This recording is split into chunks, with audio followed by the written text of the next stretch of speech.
So let's go ahead and get rolling with the main reason we're here. We're thankful to be that you're with us tonight. Tonight's topic is pronghorn hunting, and this topic became extremely relevant to our family. In fact, this last week, I found out through the draw results that one of my sons got drawn for an out-of-state pronghorn tag. And so we're looking forward to learning more about pronghorn and how to hunt them tonight. So I've got with me a friend and a game warden brother. Brian Gallagher is with me tonight. I've known Brian for 20 plus years, and Brian spent most of his time, correct me if I'm wrong, Brian, in the Alturas district. And looks like this picture shows that sometimes it can kind of get lonely in Alturas if you're taking a selfie with if you're taking a selfie with an elk. I love it, man. Yeah. How long have you been in? How long were you a warden in Alturas? This is the 20th year in Alturas. Outstanding. Yeah. And how long have you been a game warden? 25th year. I'm in my 25th year. Spent 5 years SoCal, and then 20 years in Alturas. Awesome. Well, I've got you by a few, brother. Yeah, I know. So, uh, so tonight's agenda. Tonight we're going to be learning the first part of the webinar is we're going to be learning more about pronghorn, just kind of like the natural history, habitat, distribution. And then the second part of the webinar, we're going to be talking kind of the nitty gritty of hunting pronghorn, hunting tactics. And I've got with me Peter and Daniel, and they're going to be, I'll introduce them more later as the webinar goes through. And I'm thankful that you guys are with me as well. So let's get into kind of the natural history of pronghorn. So we need a real introduction to these guys as far as their name. Their scientific name literally means American antelope goat. And I don't think they want to be called either because they're really not an antelope or a goat. Pronghorn's closest relative is actually a giraffe, believe it or not. And Brian, help me with this. You probably have heard different kind of nicknames. I think the pronghorns have more nicknames than I give my sons. I've heard them referred to as like speed goat, antelope, prairie carp, prairie ghost. Is there anything I'm missing, Brian? No, the one I've mainly heard is speed goat. I've heard like prairie rat, but Yeah, that's it. It's either speed goat, pronghorn, or antelope. yeah. So, yeah, we're not biologists, and so we're not going to get into all the nitty gritty about maybe where different groups of antelope migrate to, and we're not going to be too particular about what we call them. So if you refer to them as antelope, no one's going to boot you off of this webinar. So we're going to get into the brief history of pronghorns in California, and we're not going to get into the weeds too much on this. But pre-gold rush, I found it fascinating that they were the most abundant big game animal in California. And then, like a lot of wildlife, after the gold rush, there was a crash. And that was a result of unregulated market hunting. Post gold rush, they didn't fare much better. There was habitat loss and continued declines. And then in the 1940s, pronghorn numbers kind of boosted, and especially in Northeast California. And I'm kind of wondering what your thoughts are on why. I've got some thoughts on that.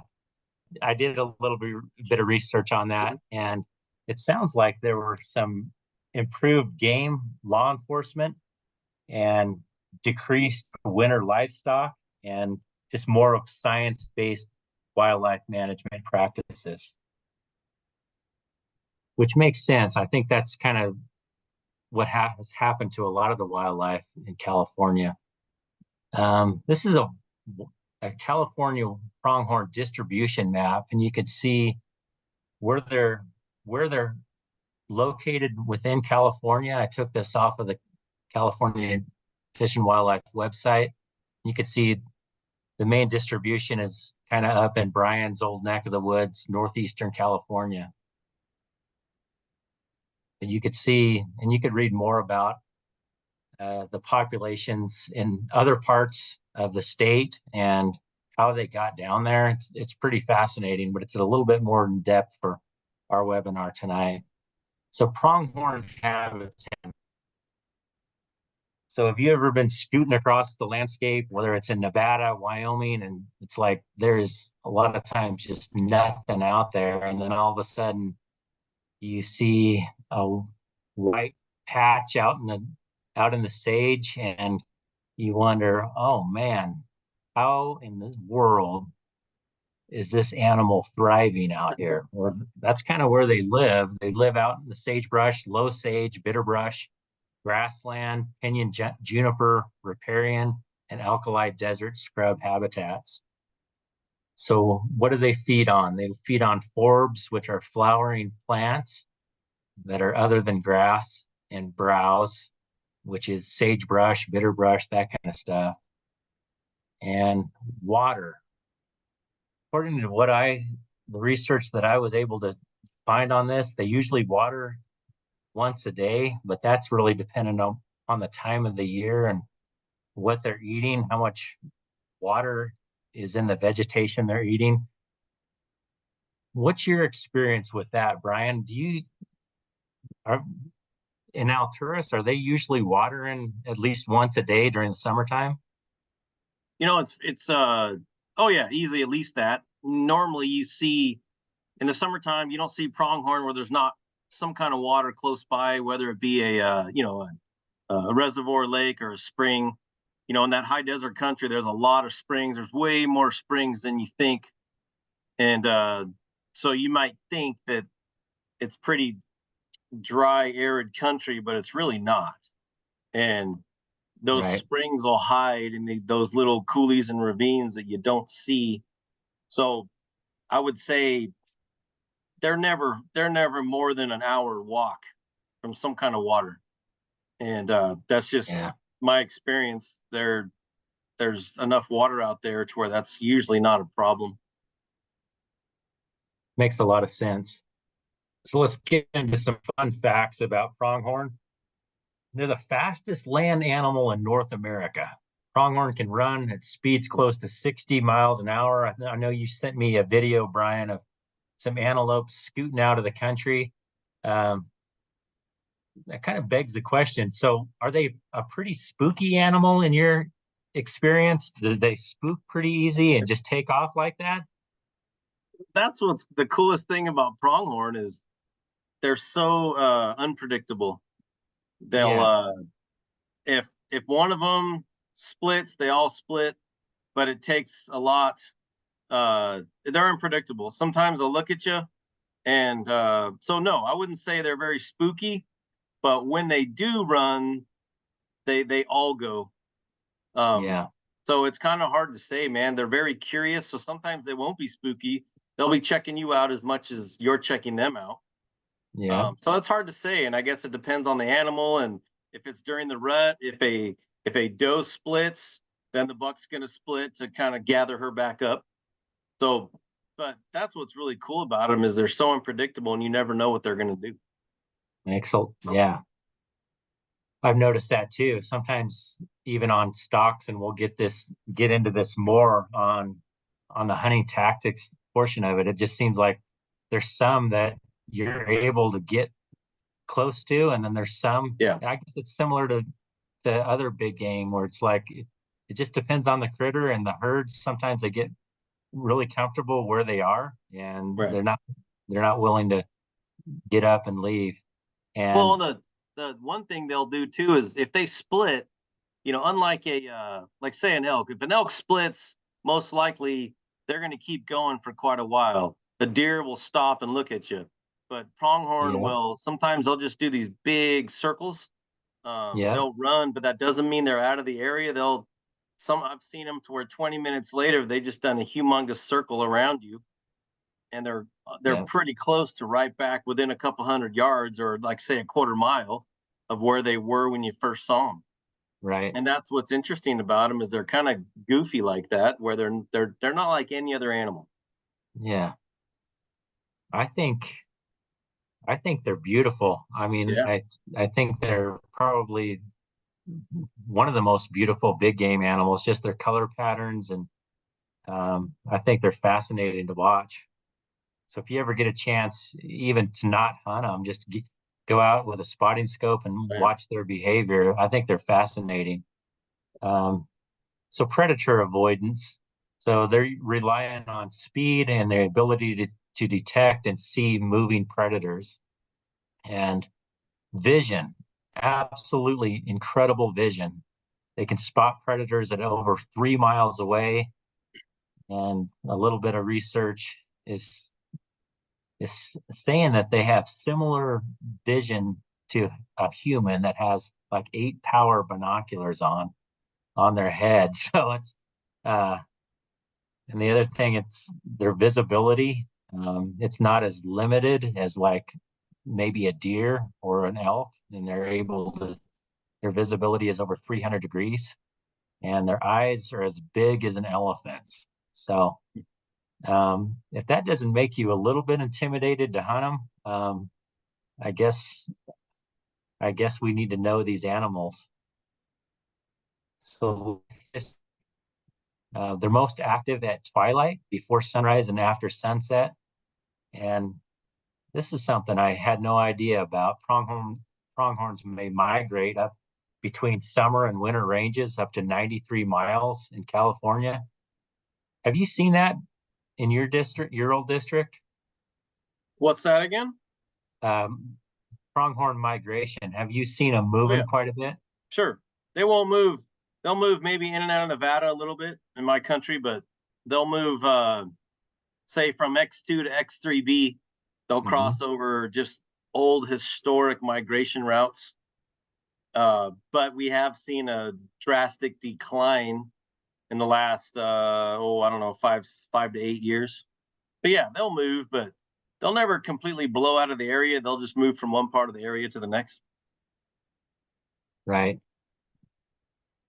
And then the rut, their mating season is from mid-September to early October, and that's primarily when being hunted. I guess a little bit earlier than that. Don't the seasons usually start in August in California?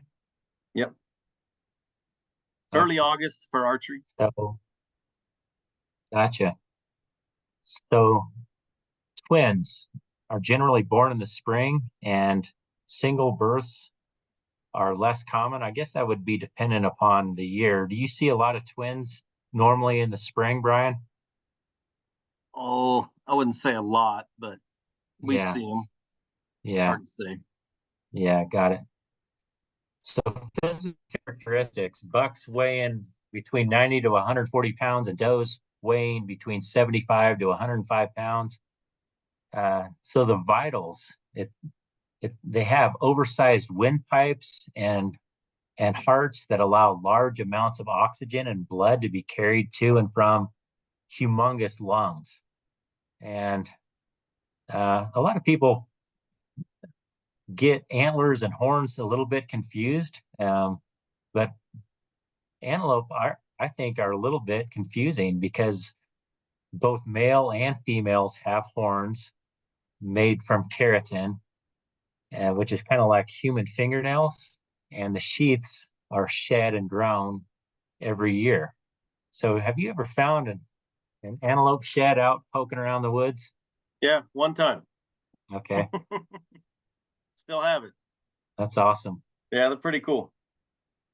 Yeah, pronghorn tags. So, our our department kind of does we kind of manage the antelope as far as hunting goes, and quality versus quantity. So tag quotas are intended to provide a conservative level of hunting opportunities that will offer prospective hunters the greatest opportunity at success. So we're doing quality versus quantity. So let's jump into the pronghorn hunting tactics. And tonight I have with me, he's a hunter education instructor. He's also the California State Director of the First Hunt Foundation. Peter, could you take a second to introduce yourself and then also tell us a little bit about how you got into antelope hunting? Yeah, sure. My name is Peter Magenti. I'm a hunter ed instructor here in California, and like Eric said, I'm also the state director of the First Hunt Foundation, and we're a mentoring organization, so we take people out in their first hunts. Um, I've been a hunter ed instructor for about 15 years now in California, and I've been hunting since I was about 8 years old. Started with my parents. Um, my first real big game experience, of course, in California came. I was about 13, and my mentor at that time, my parents didn't big game hunt; they were just bird hunters. So a good friend of ours, he owned a big hunting ranch up out of Ione, actually, became my mentor and all things big game. And he actually is the first one I went antelope hunting with, and it's been, I guess, 7, 8 years ago now. He had hunted many times when I was younger. Him and his brother both used to take large groups to Wyoming every year and hunt, and so it was kind of neat to get back together with him and go on my first antelope hunt with him again. So that was That's a lot of fun. So kind of that's brings awesome. mentoring full circle. He's in his 70s now, and we're actually planning another trip to Wyoming this fall for antelope again. Outstanding. I also have with me Daniel. He's also a hunter education instructor, and he's a hunting mentor, and he's a dad.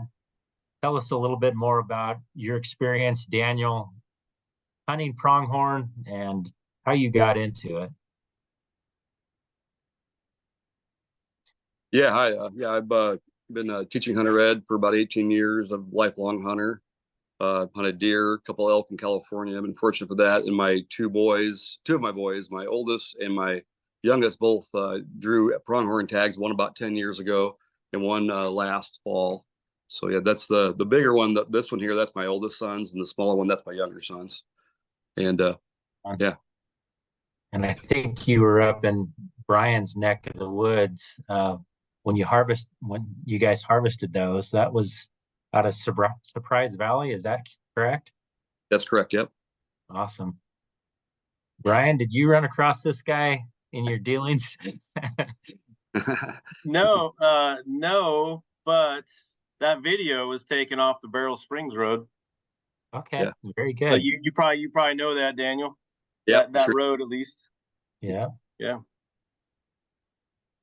Yeah, the Okay. complexity against the Oregon border of the north, and then Nevada is about a mile from where we shot the second one. Yeah. That's a good zone. That's Yep. probably the better zone we have right now, I believe. Okay. Outstanding. Yeah. So there's a method behind my madness here. I want to hear a little bit about a memorable hunt that you each have had and why it was so memorable. Let's start with you, Peter. Okay, well, probably my most memorable would be my first antelope encounter. Um, Spotted a buck after we had started hunting the first day, alone by himself. He was maybe 700 yards out across the prairie, and my mentor was telling me, I've been hearing stories for days about, blown stalks and how tough they are to sneak on and all that. And there was a good draw that ran through the middle of this little pasture prairie area there. And I was looking at it from the binoculars and thinking, I think I can get within about 100 yards of this guy if I stay down low. And so we took off, and my daughter, who's in that picture there with me, that's when she and I had doubled on some does. She followed along behind me, taking pictures and stuff, and snuck probably 600 yards in that ditch, winding in and out. And I would look for little spots where I could climb up out of it and put my face between sagebrush and take a look. And just kept working my way closer and closer. And finally got to a spot where I thought I could take a shot, and snuck up over the edge of that ridge and took the shot on my first antelope. And to watch him drop and just the overwhelming sense that you get when you harvest a big game animal. And of course, it was my first one, and my mentor was 700 yards behind me watching the spotting scope. My daughter was there with me. It was kind of an overwhelming feeling at the moment. It was pretty awesome. It's awesome. Probably be cool to have your daughter right with you as well, huh? It was neat. And then when I got, he brought the truck around, we were able to drive almost to it. My mentor, Mike, got out and said, I've never seen anybody make their first stalk on an antelope and make one shot and get it done. So Nice. that was kind of cool. Absolutely. Outstanding. It And how hasn't about, worked out that well since. yes. So how about you, Daniel? Tell us about a memorable hunt. Yeah, my so I've been on two. The first one was my oldest son, and it was pretty anticlimactic. We found antelope the first night before we went hunting. We spotted them, got them all put to bed. Got up the next morning. I think we had the antelope on the ground probably 15 minutes into the hunt, and he wanted to go home. He said, "I want to get back to my homework," and I'm like, "That wasn't really what I was expecting." But the second hunt was the one with my younger son. He's actually in the kitchen right now. But we were we had to. I'm a pastor. I was working on Sunday, and I had a commitment on Saturday, so we weren't able to get out until basically Monday morning. So the animals had already been pretty well stirred up. And we had, I don't know, probably 4 or 5 blown stalks. One of them we hiked over 10 miles in a day. We're getting pretty tired. And I asked my son, because this has been dragging on quite a bit. I think we're on day 4 or so, if he wanted to stick it out. And he told me, he said, well, he goes, there's a 100% success rate when we got here. I want it to be 100% when we leave, at least not because of me. So All right. he up, and we just got a little later that morning and went back to where we've been glassing her off the lake. And we didn't really see a whole lot. We messed around for a couple hours. That's chasing lizards, just burning time. And then a little later on that morning and early afternoon, I was glassing and I spotted 2 bucks that were bedded, I think about 3 or 4 miles away underneath a cliff. And the wind wasn't any good, but it was blowing so high above them, I didn't figure it'd be a problem. So we drove down the bumpy road down below the dam, got out, hiked about a mile into him, and we came up right on the top of him. And he was shooting almost straight down into him. And the first shot, he shot a little low. I thought he hit in the heart, but it was actually the leg. It's terrifying. And it ran off 120 yards, it stopped broadside, and he dropped it right in his tracks. And then we had to scramble down the cliff, which was super fun, and then pack it back to the truck, which is about a mile or so. We loaded each other up. We made it in one trip, but it was a long hunt. But you know how it is when those long hunts, they drag on, and you finally find success. It was we were both excited. I was probably more excited. He was, maybe, I don't know. He was excited, but he's over here smiling at me. Right on. So Yeah, it was good. what in your opinion makes pronghorn hunting unique to other big game hunting? Let's start with your perspective on this, Daniel. What do you think makes pronghorn hunting, what sets it apart? It really is. It's mostly spot and stock. I mean, the first one it wasn't, but mostly it is. And you can spot them a long ways away, but it doesn't mean a whole lot because they got such good eyesight. They can hide in a fold that you can't even see. Like a lot of animals, they'll be buried up in some little crevice, and you won't see them. And all of a sudden, there'll be a whole herd standing there. And then then the hunt's on again. But if you move the wrong way or step out too far, they got really good vision and decent smell. So you constantly got to play the wind. But man, if you move just a little bit too much, you'll know right away because they do just take off. And they're also really curious. I mean, if you're moving around and they don't know what you are, sometimes they'll just come running in and check out, see what you are. But yeah, I think that's what it is. Interesting. How about you, Peter? From your perspective, what makes them unique? What sets them apart? Well, I've only hunted in Wyoming. I haven't been successful at drawing a tag in California yet. So part of it is seeing so many antelope. Yeah. They may not all be huntable or able to put a stalk on, but when you go out and you see groups of 30 and 40, that's so different from like the deer hunting that most people do here in California. Where I hunt, I think there's 3 trees on the ranch, that are within, a couple thousand acres. So seems very open. It's very deceptive though, because they like those low rolling hills. Like he was saying, you see one or a group and you think, all right, we're going to move on those. Well, you might bump 2 groups of antelope before you get there because you didn't see them down in the bottom of a draw. Mm-hmm. And so it can be pretty exciting that way sometimes. What's your take on them being like a species that you could introduce a new hunter to? Do you think they're pretty conducive to bringing a new hunter and mentoring them along with a pronghorn hunt? Yeah, I think it would be. Part of it though, they've got to have some practice. Mhm. They've got to be confident in their shooting skills.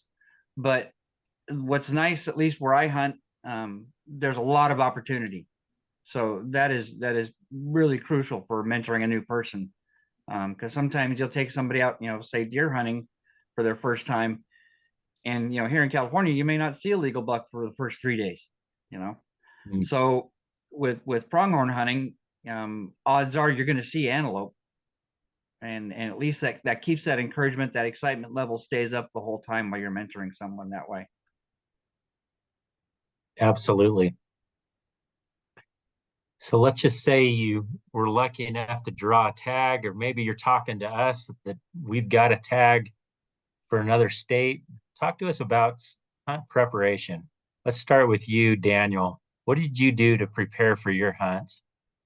Just make sure you got decent optics. Go to the range. Make sure your kid can shoot a couple hundred yards at least. I mean, or if you can shoot a couple hundred yards, I mean, your shots, I mean, they can be from 100 yards to probably 300 pretty easily, I would say. A lot of it, if you don't hike a lot, you probably got to get out and move around a little bit because we hiked one day we hiked about 10 miles. Normally it's about 3 miles. But Mm. you have to around a little bit. You can spot them, and the ones we saw, they were all mostly about a mile or mile and a half off the road at least. And yeah, that, and then make sure you got really, I think it's important to have a way to cool the animal off real quickly within an hour or two. Just keep a case of ice with you, or nice cooler of ice and game bags, and a way to get it out of the woods if you've got to pack it. Right. And how about you, Peter? How did you do your scouting? Did you do a lot of talking to the wildlife biologists or game wardens? How did you do that? Well, I got kind of lucky, hunting with my mentor who had a lot of antelope experience. Um, so we didn't do a whole lot in that respect. We were hunting on a private ranch, so I went out with the rancher before season. We got there, I think, 2 days ahead of season, and saw the lay of the land, kind of saw where the antelope hung out, learned where the water holes are, that type of thing. Um, Water holes were key when I was there, and pretty much every time I've been there, because water is very scarce in that part of the country. So um, knowing where the water's at, those antelope are going to pattern their movements around that water. So, but like you said, optics. We spend a lot of time sitting up on a hilltop far back with spotting scopes and binoculars, and we use binoculars to try and find the group, and then we'll look at them with the spotting scope and try and decide if there's something in there we want to go after. Um, Yeah. I usually don't pack the spotting scope with me. I'll keep it, at the vehicle, or like if we're setting up like a base area or something like that. But I always have a good pair of 10 power binoculars. And I have good optics on my rifle too. I can turn it up to 24 power. And there's been times when, I wanted to shoot a particular buck and he's with a group of 2 other bucks. So I'm sitting there locked down in my position, and as they walk along bobbing their heads up and down out of the sagebrush, you got to be able to pick out, if you want a particular buck, be able to pick him out. That took me 30 minutes between those 3 bucks to figure out which one and have a shot opportunity on that one particular buck. So Yeah. optics in that situation were very important, and patience. Yeah. Yep. So We how also, difficult sorry, go how ahead. Yeah. difficult is it to field judge a pronghorn? The area I hunt, there's not any real big trophies typically. Right. They're good representative bucks. Um, you look at their ears as they move around. Their ears are going to go up and down and around a little bit. You want that fork, the front prong, to at least be higher than the ears, and then you're into a good quality buck there. Okay. A real big one, he's going to go a lot higher than that. So, and Yeah, if I remember, I believe the ear stands up about what, 7 inches, I think it is. I think you're right, somewhere in that ballpark. How about Yeah. you, Daniel? What are some scouting tips that maybe you guys did? Yeah, we talked to the first day, first time we went and talked to the Forest Service. They're pretty helpful. They kind of gave us an idea of where they'd seen them and where they'd been. And then they talked to us. There was a young man that'd been hunting archery earlier in the season, and he was over the BLM office. He just happened to be in there, whatever, knocked on the door, and he came out. He's all excited to help us. And then just other hunters. There's not a lot of hunters out, but we ran into probably a half of them pretty quickly. And then, most of them would tell you kind of what they'd seen and, what was out there and any concerns. Like there's one place where there's some, pretty obviously some legal bucks right against the road, but the rancher, he sometimes lets people hunt, but not this time. And so we already knew that. But yeah, we just kept driving around and looking for, we'd run into other hunters, and they're always very, very helpful. I didn't find any problem with anybody. They were super good about, if they were hunting a herd, we just let them hunt. And everybody was really respectful. I really appreciated that, because sometimes it gets a little bit competitive out there. But I think I actually got one guy his buck. We jumped a couple bucks and they ran. I heard a shot a little bit later, and I caught him dragging it out a couple hours after we got down the trail. But yeah, That's great. Eric, So a couple of questions, if okay, you don't thanks, mind, for Ruben. the panelists. Yeah. One was any recommendations on what caliber to use for pronghorn hunting, and the second was if chronic wasting disease affects pronghorn at all. Okay. So let's address the chronic wasting disease. Yeah, pronghorn are not affected by that. So I can address that one. And then as far as caliber, that's perfect timing, Ryan. Thanks for bringing that up. We're going to be talking shooting proficiency. So right off the bat, what are your thoughts on that, Peter, on caliber of rifle? I've shot pronghorns with 30-06, 270, and a 6.5 Creedmoor. Been successful with all 3 rounds. The one thing, like the 6.5 Creedmoor, you're getting into, the 100 with copper bullets anyways, that 120, 127 grain bullet, which is a little bit lighter bullet. I tend to like a heavier bullet. But I found like the 130 grain is very effective. I've harvested several with a 270 and 130 grain. So has my daughter as well. So, it's going to be the rifle you shoot the best, I think, is going to be your best bet. I think you just nailed it right there, Peter. That caliber is the minor part of that equation. Whatever you can shoot accurately and proficiently, I think go with that rifle.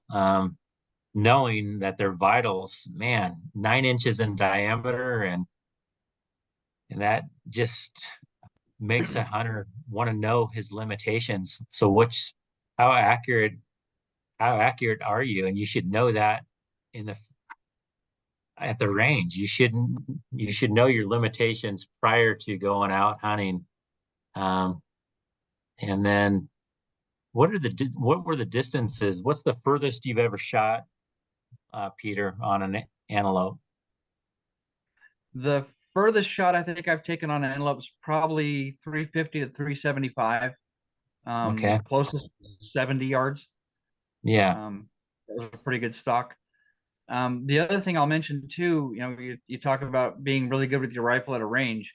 Don't just shoot off the bench. Take your time, because like you can see in that picture right there, we're laid out prone on top of the snow, glass and antelope that are 700 yards away, trying to decide what we want to do with them. So learn how to shoot from the ground, learn how to shoot kneeling. A bipod, a lot of times I found in sagebrush, most of the time it's not going to get you up high enough, unless you can really maneuver your way through the sagebrush and find a spot. So I use shooting sticks a lot. But the other thing too, where you're going to be hunting is probably different elevation than where you're practicing at the range at home. So if you can, once you get to where your hunting grounds are, if you have the opportunity, take a couple of shots and see how your rifle's shooting at that different elevation, because it can make a difference. sure. Absolutely. Really good points, Peter. Talk to us about the importance of having a spotter, Daniel, and what you need to be doing right after the shot. Yeah, the main thing is follow up with the animals still standing or running, get ready, because they generally run off. They'll stop. They usually shoot. The one my son shot, he hit it pretty good, and it still ran and stopped. And my other son, he shot his in the spine, but it wasn't a little bit had a follow up shot there. But Definitely shooting sticks. My oldest, he shot off we had a tripod actually set up. I was videotaping it, and he shot it off a tripod at 250 yards. It hit in the spine. And my younger son, he shot it off a limb off of a tree. There was only 2 trees in the ridge we got up against there. I told him, get your gun, get dead rest, and then squeeze the shot off. Now I think a lot of that is when you're at the range too, kind of, especially younger hunters, put a little bit of pressure on them. Say, hey, you got 5 seconds to make a good shot at the range, and then teach them to shoot from sticks at the range, because at most ranges they'll let you shoot off of sticks, but because the bench is great to get the gun zeroed, but when you get out in the field, everything changes. You know, it's a myriad of things. I mean, his first shot was a little low, but the second was right on, and I think a lot of that was just due to the, you know, he was excited. You know, when you could hear him, you know, his voice when he was he was hollering, he was all, you know, shaking and quivering. It was really cool, but definitely have a way to get that gun settled. My oldest son, he had a dead rest, and it was fun watching the barrels spin tighter circles until he finally got settled, and he squeezed a shot off, and, you know, it brought the animal down. But yeah, definitely practice from shooting sticks. And any scenario you might find yourself in, the sagebrush out there is pretty low, so I wasn't too concerned about that. But just having a good way to keep the gun good and steady, that's a huge thing. And then just trigger squeeze, have the kids practice, squeezing the trigger with an empty chamber, and just, you know, so they get used to that click. You know, they're ready. They're not anticipating it. They're actually making a solid shot. 100%. Well done, guys. So let's talk pronghorn specific hunting gear and kind of maybe the needs and the wants. So absolute essentials and stuff that maybe you don't necessarily have to have, but it's nice to have. So what are some of the absolute essentials, Daniel? Water. Yeah. You get out there. I mean, the problem is the stalk starts, you know, at a mile, and you end up going 3, and then you're, you know, if you're not prepared. I use like a go bag or a shoulder pack that I keep everything in just to be ready. That, and just make sure your boots are broken. That's a big deal because you're probably doing some hiking. And yeah, that's probably the main things: water, and then just good optics, of course. I think those are my big go-tos. Yeah. How about your perspective on that, Peter? Yeah, footwear is key. Because like you said, you might be covering miles, and it's usually pretty. The terrain may look smooth and even, but it's not. So having good footwear is very essential. Blisters will ruin anybody's day. Packing some water with you, having your optics. I usually carry a pack with me, but I try and put as little as possible in it. I don't want the extra weight if I can avoid it. So I'll carry some water, and I have a small little kill kit that has gloves and a knife and, you know, the essentials it takes to take care of an animal that's down like that. The other thing, Northern California can be extreme in weather, so can Wyoming where I hunt.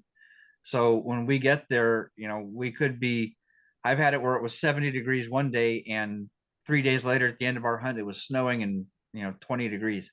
So have the clothing that's appropriate for where you're going to be, and the potential that what you're going to run into, so you can layer up, layer down, that type of thing. You know, it may be cold when you start in the morning, so you're going to be wearing layers. You can strip them off during the day as it heats up, and then put them back on in the evening when it cools down again.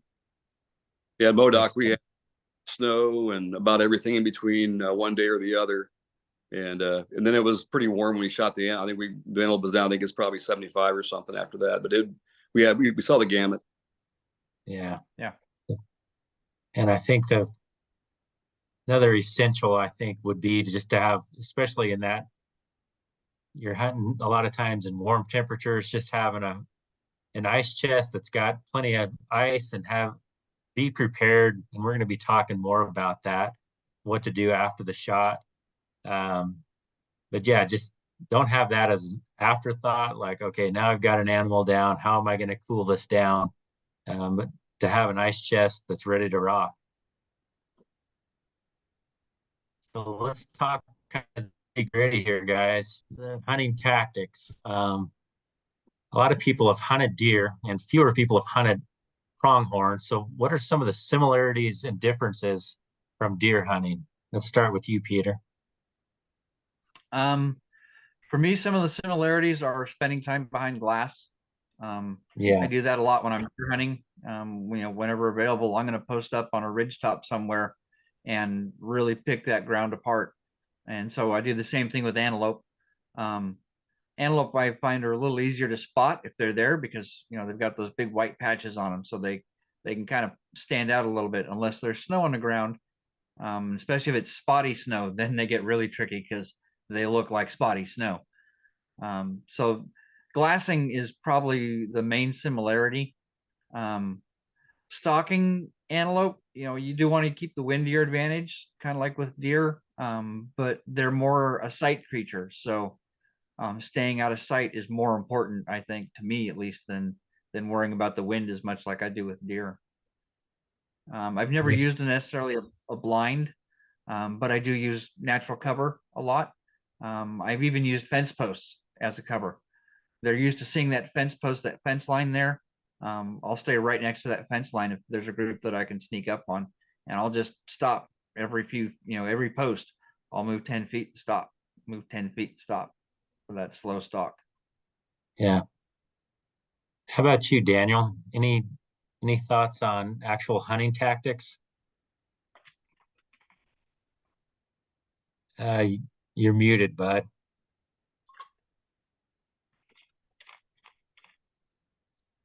You're muted. Yeah, there you go. Go There you ahead. got Yeah. Yeah, I mean, I hunt out of a ghillie suit quite a bit, so I had that and a good face mask and hunt the wind. We would crawl a little bit at a time. When they put their head down and feed, we'd move on. It's kind of like deer. If they're eating, you can move. If they're not, you probably ought to, then. But they do break a little faster. It seems like when they see you, they get real curious real fast. And if you move twice, they're probably going to run. And deer, they may run off and hide somewhere and come back later. But antelope, they'll run a long ways. But every night we chase them off the same spot 3 or 4 times. Not just us, but other people. But every night they come right back to the water, almost like a clock. They would, they'd be hiding somewhere and watching it probably, and they come right in. But yeah. Hey, Brian, I've got a question for you. So have you ever seen it in your experience? Have you ever had anybody use decoys? Is that a common practice in Northern California, like using antelope decoys like during archery season? Yeah, guys will use the Montana style decoys, the one dimension or the 2-dimensional pictures to basically mask Yeah. movement and Mhm. mask a figure, mask movement, and try to get a little faster, sure, or a little closer, sure. Yep. Okay. And How about I'm like not your against it. I don't think it doesn't seem to be magical, but it seems to work and doesn't seem to really be a hindrance in my experience. yeah. How about curiosity? I've heard of like people waving like a bandana or something and getting the pronghorn's attention. What's your experience with that? Have you ever seen anybody try to pull that? Yeah, yeah, I've seen guys do it. Very rare. I think it's something that people talk about, but some guys Yeah. will try it, and I think Daniel mentioned it. They're just a curious animal. Now, I wouldn't Yeah. do it too much, but if they're looking at you, pop it once and hide, and they'll be curious, and that may only gain them say 30 yards, but that's 30 yards closer. They'll kind of walk a little bit just to look at it and then stop. They're not going to run up on you, but I've heard of it working. I've heard of it not working. Yeah. Thanks, Brian. Yep. So how about some common mistakes made? Uh, what if maybe some of the common mistakes that you've seen other people make, or maybe that you've made? Let's start with you, Peter. Probably the most common mistake I see people make is trying to shoot an antelope that's running. Mm. It's 60 miles an hour. Try and figure out the lead on something like that, and then when you're leading something like that, where are you going to hit if you do hit one? Mhm. So that's a real common thing. People get excited, they take off running, they think they got to shoot real fast. I'd rather watch them go and let them settle down and try again on them, maybe a mile down the road or something.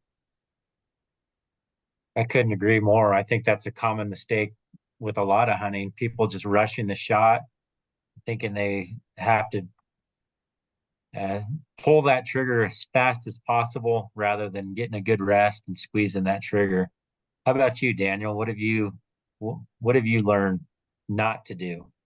Yeah, having boys and young boys at that, it was you had to explain 100 times that you just can't do that. Like you can't move, and they'll figure it out right away. But if you push them and they run off, they're not likely to go real far, like a mile. I say that not real far. An antelope, it's a little different than deer. But if they run off, if you come in at a little different angle, keep the wind on you, and we just kind of do like arcs, just arc around them and keep coming in on them, and eventually you'll turn them up again. But you just got to turn them up before they turn you up, and that's always a challenge. Yeah. Hey, let's talk a little bit about after the shot meat care. And we've discussed this a little bit, but why is this especially important for pronghorn? Why do you think people get themselves into trouble with meat loss with pronghorn? I think a lot of it is that hair. Um, Mhm. they're if you look at the bucks, they've got that dark patch on their cheek. Well, that dark patch is their scent gland, and it's really oily and it gets on everything. If you get it on your hands, it gets on the hair. Their hair is also real loose, very different from a deer, at least the ones I've encountered, and probably because it's later in the season. But I've had like even when you shoot one, you're going to find hair pushed all the way up inside of them, from where the bullet entered. And then if you're watching, it looks like a cloud shoots out the other side of them if your bullet has a pass through. So that hair, and it's very lightweight, it's very brittle, and it just gets all over the place if you're not careful. And so especially if you've got anything from one of those scent glands, and that gets on the meat, it can very easily transfer some of that really strong odor that they have onto that meat. Right. I think maybe why some people get into trouble is there's not there's not a lot of shade. I've killed a few antelope where it's like there's nowhere to hang that thing, and so uh,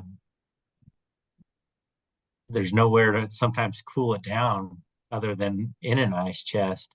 I love this picture that you sent me, Peter, of how you guys are skinning this antelope. Tell me about that. Is that a general practice for you all? For us, yeah, we usually have that hitch mounted gambrel with us all the time, and it's got a nice little crank on it. You can lift them right up, skin them out right there, put the body bag on. Um, we usually have like half-gallon jugs, milk jugs that are full of water and frozen. We keep one ice chest with just those in it. So we'll throw like two of those up in the body cavity. If we're leaving them whole, then we just roll it up inside of a tarp until we can get it into town. But that starts that cooling process, even keeps them cooler from the inside out, which is where your heat problem is. The other thing I've done when I didn't have access to something like that in real hot weather is I've gone ahead and done a gutless method on them, where I just take the meat off of the bones, and it'll cool down a lot faster that way when you take all the meat off the carcass in the field. But again, that goes back to being prepared. You got to have a place to set that meat. You've got to have your bags ready and all that, so you're not setting them in the dirt, not getting hair on them, that type of thing. Yeah. Brian, I'm curiosity's getting the best of me. Have you ever run across people that have wasted meat? Have you ever had a wanton waste case on antelope?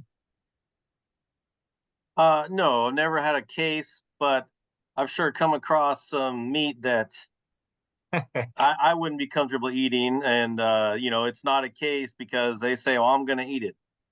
But it's what Peter was saying that uh, it's not. This was coming out of northern Lassen County, and the guy, it was hot. It was August. Yeah, and the guy had it in his toolbox in the back of his pickup. Not, he had just killed it, so it wasn't hot yet, and he was trying to jam to Susanville, but that's still, that's an hour drive. Let's say Yeah, 45 minutes to an hour, bacon in a toolbox. And I educated him pretty hard, but he right. said he was going to eat it Yeah, anyways. And maybe it was fine, but it wasn't the most ethical thing a guy could have done as far as taking care of the animal. It's going to be way better if you cool it down, like Peter said, right. and get it done. So make a case, no, but have some knuckleheads, yes. Right. Thanks, Brian. Yeah. So throughout all my hunting life, for many, many years, I always heard that antelope did not taste good. So first of all, let's kind of discuss why you think that that maybe that wives' tale has become rampant. Why do you think that antelope has such a bad reputation? I think it probably is that people Um, don't cool it off enough, I'm guessing, or they get the oil all over it. Uh, I think would say one thing you might want to bring with like what was helpful for us was to have some game bags and some paracord. We found a little tree, undergrowth there, a little juniper, and we were able to hang quarters off of it to get them off the ground and keep them in the shade and get the. I mean, we were about a mile and a quarter from the truck, so it wasn't horrible, but we had to get it, quartered up and packed, and then we once we got all that done, we got the meat separated from the hide. We just packed it up and started moving. But yeah, then we got to the truck. We had a cooler there and had ice on it. But I think that's probably why I was the first one my son killed out. My oldest one, I thought for sure, I was pleasantly surprised at how good it actually tasted. I was confused actually because I was heard these horror stories. And the first we cooked the grill, and I was dumbfounded at how amazing it was. Yeah. How about you, Peter? What's your experience with the taste of antelope? My first experience of tasting antelope, I was a kid, and it was not good. Um, it had a super, super strong gamey flavor. And the guy who had harvested it, which was my mentor, Mike, at the time, he had had similar experiences, and so he was very patient. He actually found an antelope asleep in an alfalfa field and shot that antelope asleep. So it was no adrenaline or anything else, and it still tasted really strong. But every antelope I've ever shot has been absolutely fantastic. In fact, my family tends to prefer them almost over deer. So they're really good eating as far as I'm concerned. Everyone that I've had. That's been my experience as well. In fact, I think it's our family's favorite big game.